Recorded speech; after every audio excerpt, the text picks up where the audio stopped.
All right, let's dive into a high-stakes fight with hundreds of billions of dollars on the line. And this is a big one because it could directly change the future of the American housing market. And yeah, maybe even the cost of your mortgage. It all kicks off with this massive number, $173 billion. That is the combined net worth right now of the two companies at the very heart of the U.S. mortgage system, Fannie Mae and Freddie Mac. And believe me, after a wild history, their future is completely up for grabs. So, you remember the 2008 financial crisis, right? Well, these guys were saved by a huge taxpayer bailout. But here's the thing, they've paid all of that money back and then some. So that leads us to the billion-dollar question everyone's asking. What happens now? To really get what this battle is all about, we have to understand how we even got here. It's an incredible story of a spectacular collapse, followed by an even more spectacular comeback. Okay, the one key term you gotta know is conservatorship.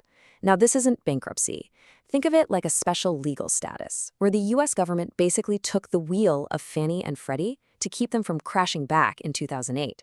And technically, they're still under government control today. And here's where it gets really interesting. After that 2008 bailout, the government started what's known as the net worth sweep in 2012. This meant that literally every single dollar of profit these companies made went straight to the U.S. Treasury to pay back the bailout. But now that debt is paid off, the companies are making a ton of money, and a decision about what to do with them has to be made, and soon. And let's be super clear about these numbers. The bailout, with all the interest, was about $276 billion. So far, Fannie and Freddie have paid the government $301 billion. That's $25 billion more than they owed.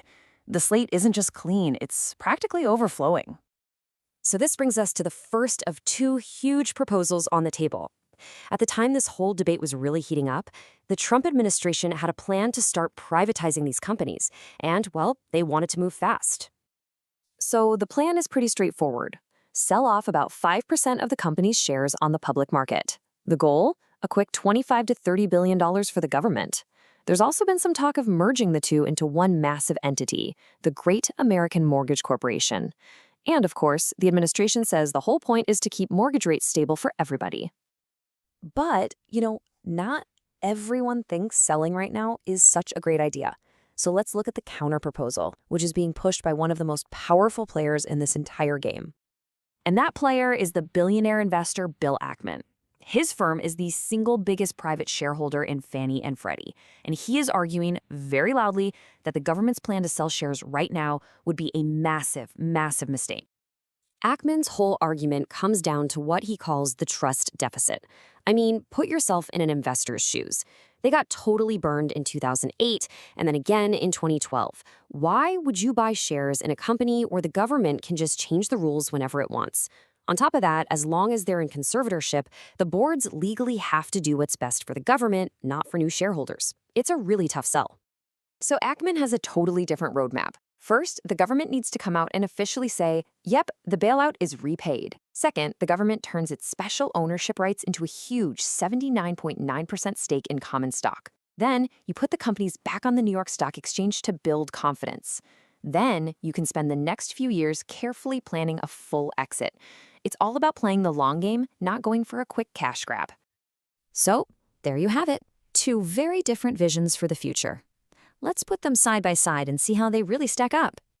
This table really lays out the core differences. Look at the government payout row. The government's plan gets an immediate $30 billion in cash. Ackman's plan? No cash up front. But, and this is a huge but, look at the taxpayer stake. Ackman's plan would give taxpayers a nearly 80% stake that he claims could be worth over $300 billion down the road. Another key difference is approval. Ackman's plan doesn't need Congress, while the government's plan really depends on investors being willing to buy in, and that is a big question mark. Now, I know this might all sound like some Wall Street drama, but the outcome here has very real consequences for anyone who has a mortgage or ever wants to buy a home. Because, yeah, this isn't just a two-sided fight between the government and a billionaire. You've got industry groups, housing experts, consumer advocates. They're all weighing in with their own ideas and, frankly, their own fears. For example, huge groups like the National Association of Realtors are pushing for a third option, a utility-style model. Think of it like your local power company. The government would officially backstop the mortgage companies, but in return, their profits and their risks would be capped. The goal wouldn't be massive payouts for shareholders, but boring, predictable stability for the housing market. And then you have the consumer watchdog groups. This quote from Americans for Financial Reform just cuts right to the chase. They're worried that any rush to privatize would just hand the keys over to Wall Street investors, and the public would be left paying the price with higher housing costs. So here it is, the bottom line. No matter which plan wins, the central fear is that a newly private Fannie and Freddie, laser-focused on maximizing profit, could make mortgages more expensive and drive up housing costs for everyone, homebuyers and renters alike. So what's the right move here? A quick cash out for the government? A long-term wealth builder for taxpayers? Or is any kind of privatization just too big a risk for the economy? The entire future of American housing hangs in the balance, and this debate is really just getting started.